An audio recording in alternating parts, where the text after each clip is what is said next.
Hey, welcome to Let's Talk About It. I'm excited to hang out with you today. I believe that what we're going to talk about today is really going to help you. Of course, I want to thank our fam that's helped us do this for over a year now, all of our ABM partners who are monthly giving and praying so that we can reach 1 million strong online. I want to thank those who've helped by giving into what we're doing through Cashapp and PayPal and the like.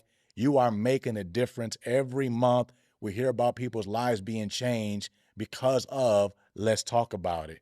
And today's not going to be any different. I am honored to have with me my brothers. They're married to my sisters. And so we're going to dive into some deeper things, particularly as men. So first of all, let me welcome my brother Lee Ferguson, and then also my brother Joel Jenkins. And I want to let them tell you a little bit about themselves and a little bit about their story before we get into things. Yeah, thanks for having us, Andre. Glad to be here. As you said, my name is Lee Ferguson. I'm married to the most beautiful woman on the planet, my wife, Michelle Ferguson. It's Andre's younger sister. We've been married for 10 years. Got a beautiful boy, Lucas, the age of 6. So a little bit about my story. I'm currently serving at Word of Faith, worship arts director there at Word of Faith. Been doing that for about 8 years now. Got a great team of people there. Honored to be working there. Been married to Michelle, as I said, for 10 years, originally from the UK. My life completely changed 11 years ago when I moved to America. Just trusting God and just following the whole vision for our lives and what He called us to do. So yeah, I'm glad to be here to just talk about things pertaining to men and, trying to be a blessing to everybody that listens to this podcast. Mm-hmm. Glad to be here. My name is Joel Jenkins. I want to say my wife is the most beautiful woman in the world, but my wife is the baby sister of Andre. I am the youth pastor at Word of Faith. I'm also the 812 young adult pastor. I also wear hats like I do the men's fellowships at Word of Faith. I do quite a few things at Word of Faith. I'm a former 5th grade teacher. And we also have 3 kids who are 9, 7, and 5. 2 boys and 1 girl. Yeah. So you guys are, men's men, right? You lead men. But sometimes when you lead men, people forget that you are a man, that you have challenges yourself. What would you say is the greatest challenge, or at least some of the greatest challenges that you deal with as a man today? The greatest challenge I deal with on a daily basis is just maintaining that consistency. What do I mean by that? So, I have my morning routine, going to the gym, Bible time with the Lord. But then something happens where, something happens with Lucas or something happens with Michelle, and it completely changes the complexion of my day. Mm-hmm. I find that's probably the biggest challenge that I personally have to deal with every day, just maintaining that consistency throughout the day, which then also consistent throughout the week, the month, and then the year. I find you have to be really disciplined to maintain a lifestyle of consistency. So I think that's probably the biggest challenge that I personally have to deal with. Well, I like the word consistency because, and discipline. I think that was a big word because, we've been talking about the life of Jesus around here. And I love something I heard maybe Keith Moore say, that Jesus was the most disciplined person of all time. Absolutely. And it seems like as a man, if you're going to be successful, you have to be disciplined. Yes. And that's not easy, There's a part of you that wants to do the opposite, right? I just want to do what I want, when I want. But at the same time, if you're going to be successful as a man, as a father, as a husband, and whatever your career is, there comes a place where you've got to be disciplined. Absolutely. I agree. I mean, I like to look at discipline, a couple things to kind of piggyback off of that and then go into what my biggest challenge is. I like to see discipline as the vehicle that takes you to your destination. So like if there's you want to be a certain size, the discipline of what you eat and how you work out, that's the vehicle that's going to take you to where it is you want to be. You got to have a goal, got to have a vision, and then discipline helps you get there. and consistency helps you get there. As far as my thing that I find is the biggest challenge in my life, I would say is balance. I feel like it's really hard right now as far as having my kids at the age they're all in elementary school, and I'm gonna look up in a few years and they're not gonna be in elementary school. So these years are precious, but I also want to do things myself, and I want to make sure that I'm being ambitious and doing things and growing in the ministry, and still making sure that my relationship with my wife is really good and growing. And what takes priority is probably the most challenging, and then being consistent on top of that, as far as prioritizing who gets my time and then being consistent with it, because it changes. Yep. And I've increased my time with the Lord more, so that means something else has to give. Right. Yeah. And so that's been the biggest challenge for me is, with each kid as they're growing, different activities, different sports. Now my daughter's in dance. It's just the different things that come up, and the balance is the most important thing that I'm juggling right now, trying to make sure that I'm doing well with. Yeah, I've kind of been struggling with that too, to some degree, because when I think about my priorities, it's got to be my relationship with God. That's the engine that drives everything, right? So my prayer time, getting into the Word of God, the Bible, on a daily basis, and what I found is that because I've chosen to put my family ahead of the ministry and my ambitions, my dreams, in a sense, that often I'll have a day planned out. And it's like what you just said. My wife wants my attention. My kids want my attention. And part of the challenge from working from home sometimes now is that it's like they don't realize you're working, And so, but I've had to make a conscious choice that, no, I'm going to pick them over this assignment. I'm going to pick them over writing this book. I'm going to pick them over doing this, that, or the other. And it leads to some frustration because I get to the end of the day and I feel like, well, I spent my time with God.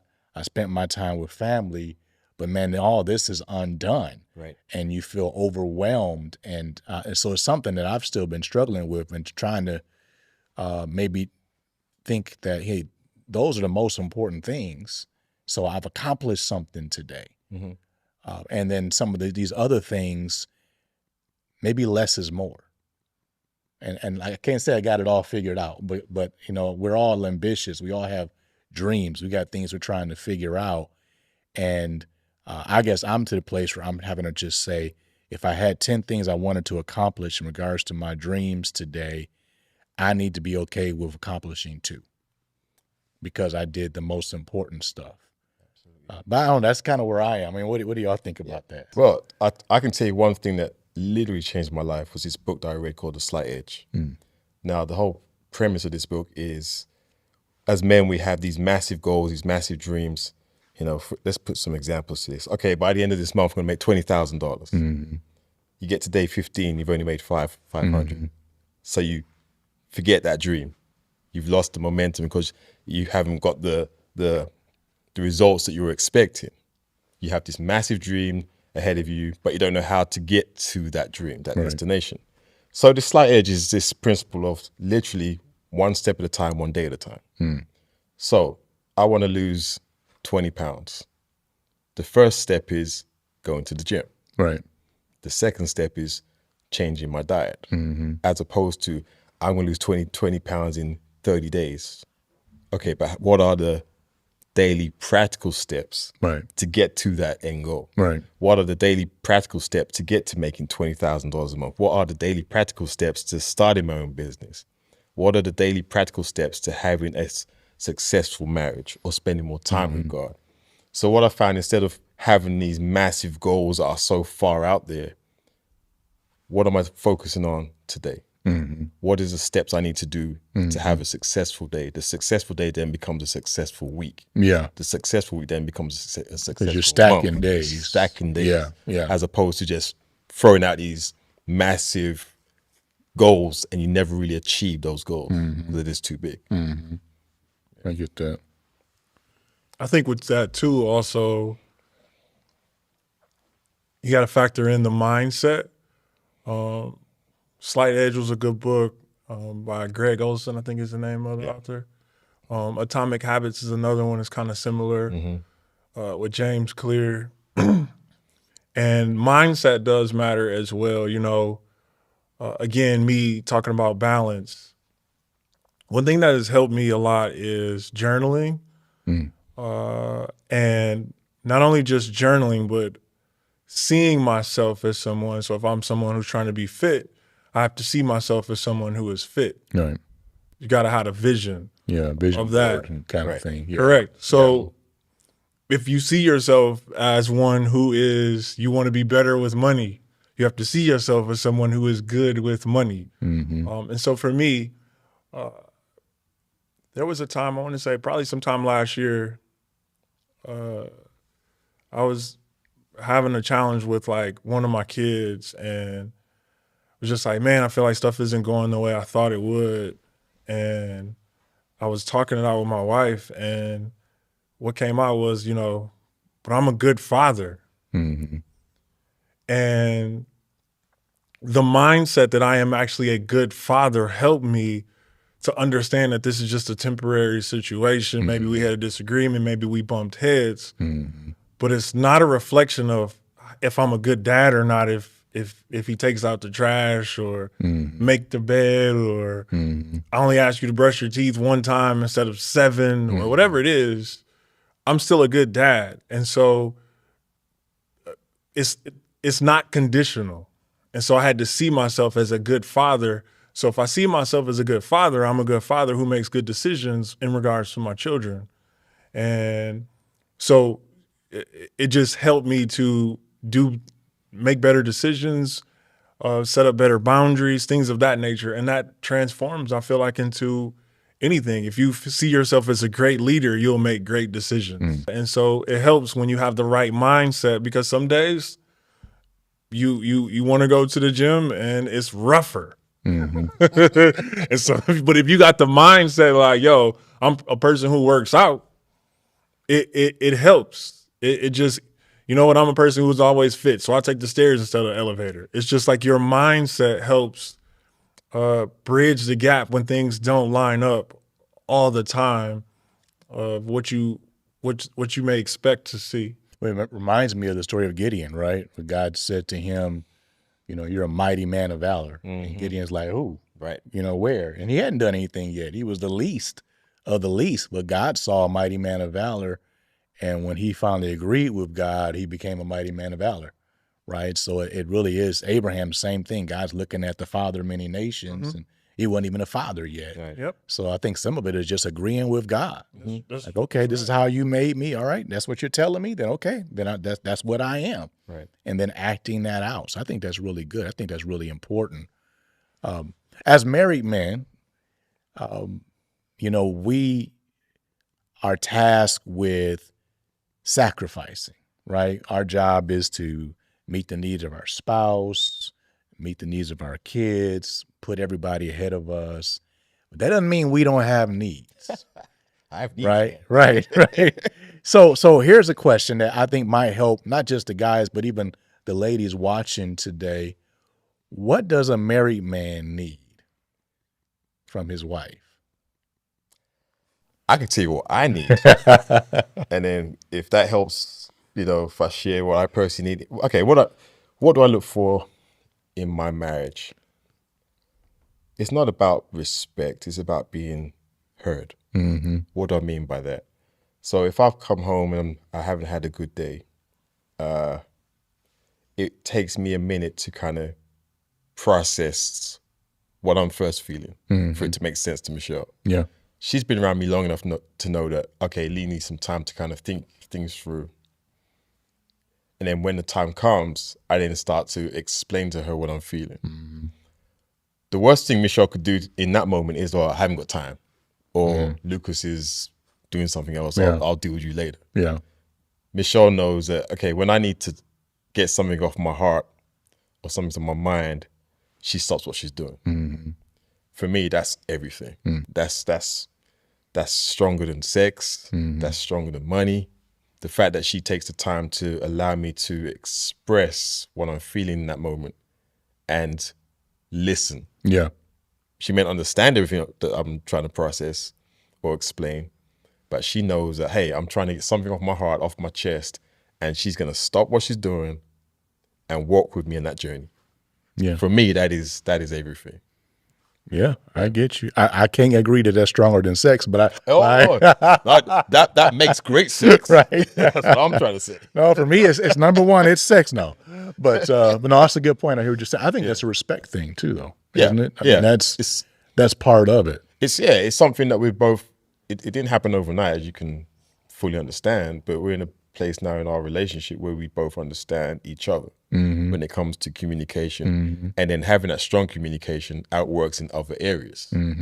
So for me, it's just like knowing that I'm supposed to be I am the head of the house. Sometimes I don't have all the answers. Sometimes I make a bad decision. Sometimes I mess up. But to be in a position where I am safe with my wife, where I can be myself, to express to her, hey, I'm dealing with X, Y, Z. Can you help me? As opposed to me being the man and having to have all the answers and have everything all figured out.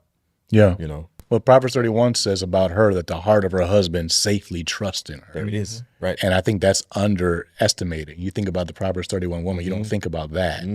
But that means that what you just said, right? And that she's,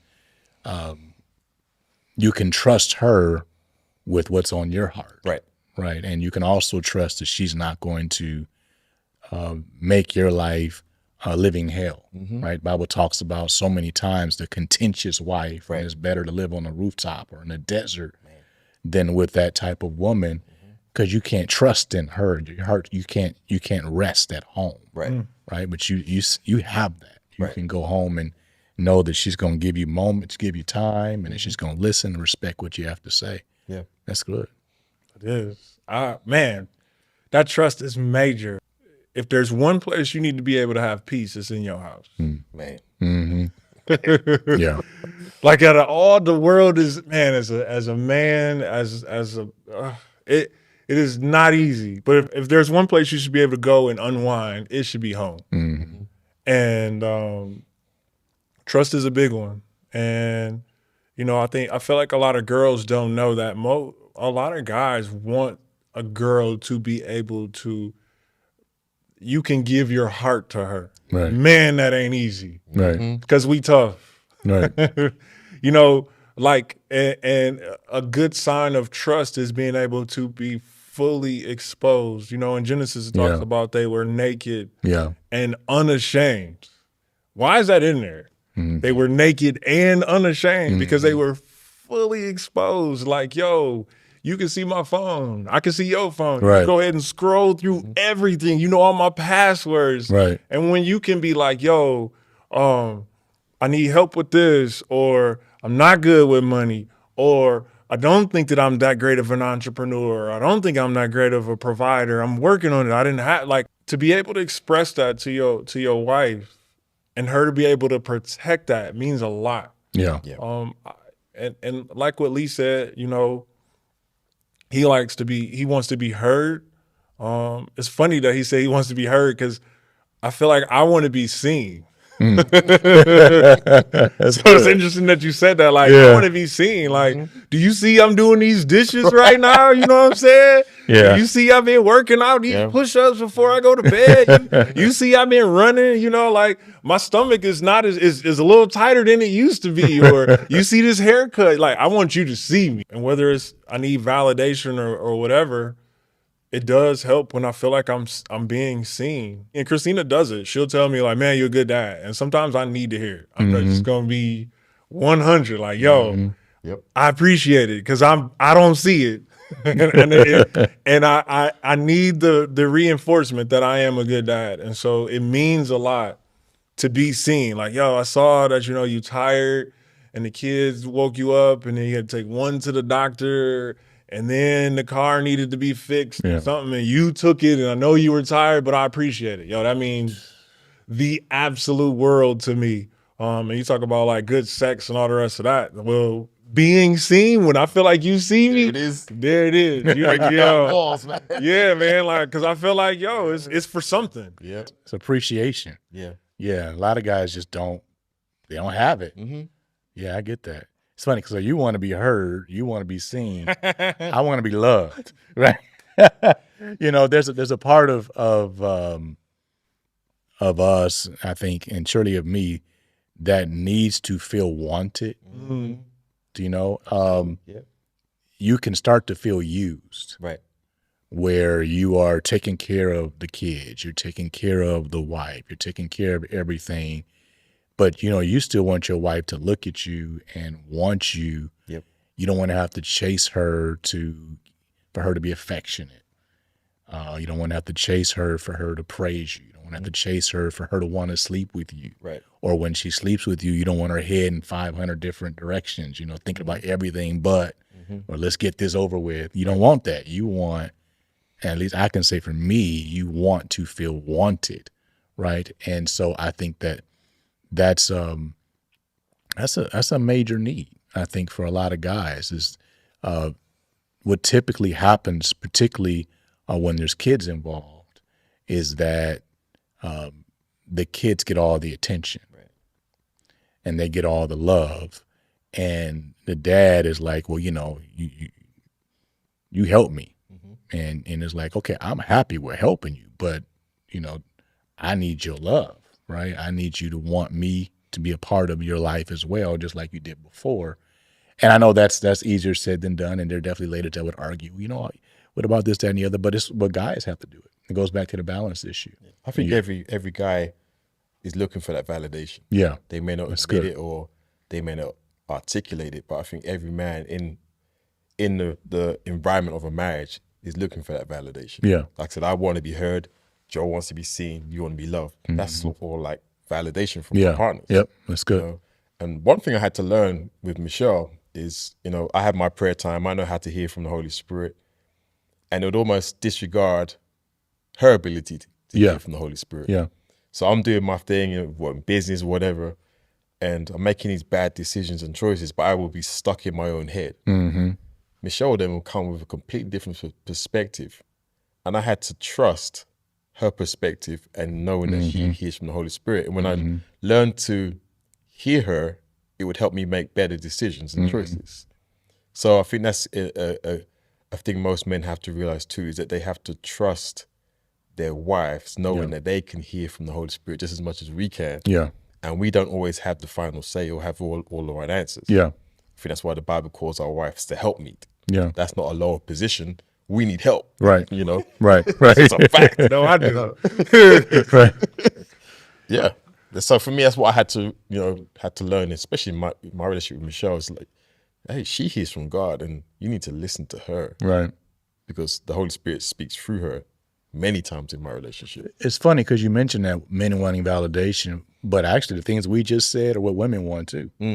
They want to be heard. They want to be seen. Right. They want to feel loved. It's not just a male thing, right? And I think what you said kind of points to that is you're the man, you're supposed to make the decisions, but your wife's supposed to be able to have full input into this. We should have a full conversation about these areas, and she should feel heard, even if you don't agree and don't go in the direction that she wanted you to go. And she should absolutely feel like you appreciate everything that she's doing, and that should be expressed to her. And she should feel wanted and loved by you, right? And so I think that's a key too. I think part of the challenge though, and this is, I've noticed this a lot on social media, somebody will post a clip and they're telling a wife what she should do for a husband or vice versa. And then the person in the comments saying, well, if they do this, then I will do that. I will do, right. That's not marriage. That's not how relationships work. At least not how God made it to work, is give and it'll be given to you. So if you're waiting for them to do what you feel like you need, it's never going to happen. You have to meet their need first, And that gives you an opportunity. That opens a door for you to now experience your needs being met. But if you're waiting on them, you know, this is probably not going to happen. That's just not how relationship works. Things usually get worse rather than they get better. So let me ask y'all this. As men, because here's some of the things that I see. Communication for most guys isn't easy. Mm-hmm. And, you know, sometimes I think the challenge, even for me, I feel like I'm a pretty good communicator, even with my wife, but I don't always tell her that, yo, I'm not feeling seen. Mm-hmm. And I feel like sometimes I don't know if we really know that we haven't expressed how well we express what it is we want or need, you know, or sometimes how do you even identify what it is that you want or need? You know, like sometimes you hear things of what you're supposed to, and then you get in a relationship and it's like, yo, I don't need that. I actually need you to be in charge of the money. I thought that all I always saw was the men were in charge of the money and they were good with it. I ain't that good with the money. I just need you to help me with a plan. I can follow it. Mm-hmm. It just could be just different things. And Yeah. sometimes you don't even know what it is you're looking for. I mean, my dad is a great example, great leader. But we see things differently as far as like how we were raised. Like my dad was one who was just automatically driven. Mm-hmm. And I needed to know why. I needed to do anything first. And so we always bumped heads and certain things like that. But he was a great provider. But he wasn't a great communicator. And so like for me, seeing that, like, yo, this as a husband and a father, I'm supposed to be a good provider. But if I don't, how do I say it? I'll say it this way. But if I fall short in that, I don't think I get myself in trouble because I would think that I'm not a good husband because I'm not a provider like my dad. And really, I'm a good communicator and that's my strength. Mm-hmm. So my wife might not need me to have that need met for her. She might need something else. And so I say that to say, I feel like sometimes we don't always know how to communicate. Yeah. What we looking for. Yeah. We don't know how to identify it. And so it's important that, you know, even when you are married, man, when your spouse is doing something, yo, you want to make sure that you acknowledge that something like, yo, when you cook those greens, put your foot back in it. You know what I'm saying? Like, yo, you know, because sometimes we really just don't know. Right. Unless, like, I would think that she would always know, but sometimes she'd be like, my wife will ask me sometimes, like, do I tell you a good dad enough? And I remember one time I was like, I don't know. I think I need to hear it more. Mm-hmm. And she was like, really? I was like, yeah, I guess so. Like every day tell me I'm a good dad. I mean, if that's what I need, that's going to help. And, you know, I feel like sometimes we don't know. And sometimes we need to check in to see how well we're communicating. Yeah. That's just good. what it is that, you know, like, have I told you that you special?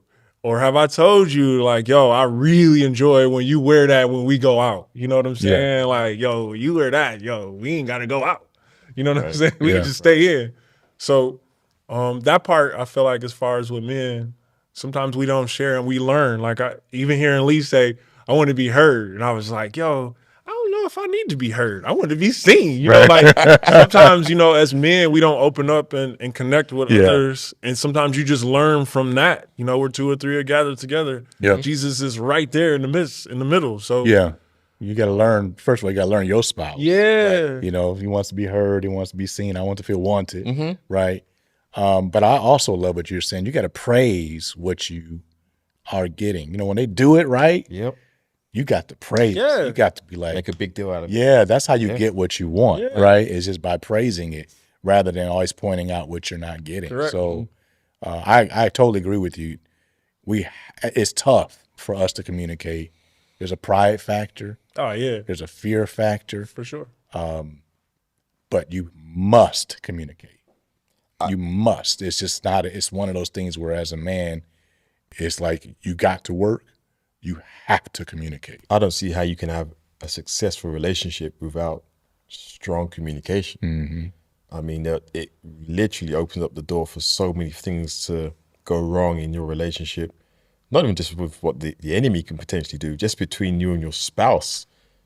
If you don't communicate for a day, then that day becomes a week. Yeah. That week becomes a month. You end up with some major issues in your home. Right. And you don't even know why. Right. For me, I know if I'm not talking to Michelle, I'm in a world of trouble. She expects me to communicate with her every day because that's her love language. Yeah. If I'm spending time with her and I'm allowing her to talk, I'm in a good place. I don't necessarily have to go and buy her stuff. Just to sit down and Michelle can just go and just our relationship is good. So yeah, I don't see how any relationship can be successful in no matter what area it is, with finances, sex, children, if there's not that strong foundation of communication. That's right. And I wanted to say something to that as well. Like, I think it's important, again, that you have other brothers that you can kind of open up to, that they can point that out for you. You know, you don't want to do life alone. Right.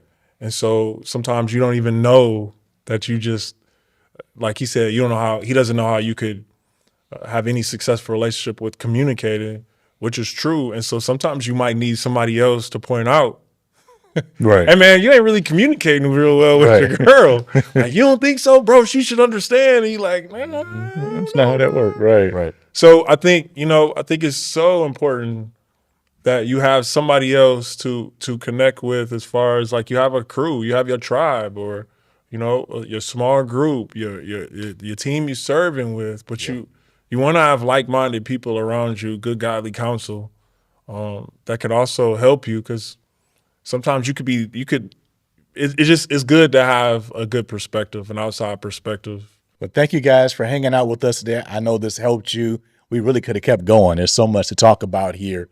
But I want to encourage you to make sure that you find your way to andrebutler.com, and also check out some more messages on our YouTube channel, previous episodes of Let's Talk About It.